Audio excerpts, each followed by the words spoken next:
subscribe, like, and share our channel. Thank you.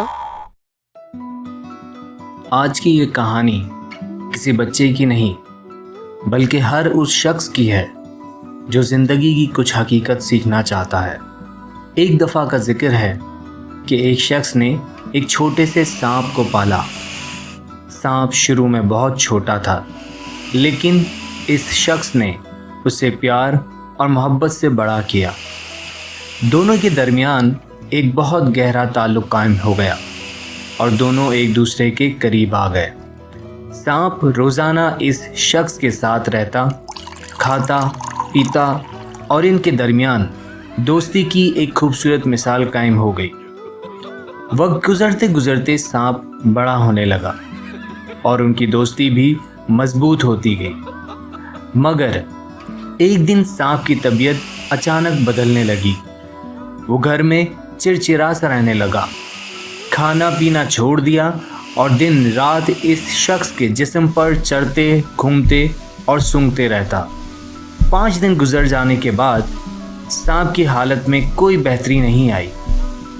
اس فکر مند شخص نے فوراً ڈاکٹر کو بلایا اور بتایا کہ سانپ بہت دنوں سے کھانا نہیں کھا رہا اور مسلسل اس کے جسم پر چڑھتا رہتا ہے۔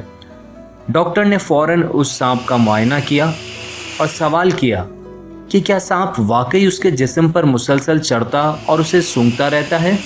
شخص نے کہا، ہاں بالکل ایسا ہی ہے۔ ڈاکٹر نے فوراً اسے خبردار کیا کہ سانپ کو فوراً جنگل یا کسی صحرا میں چھوڑ دو۔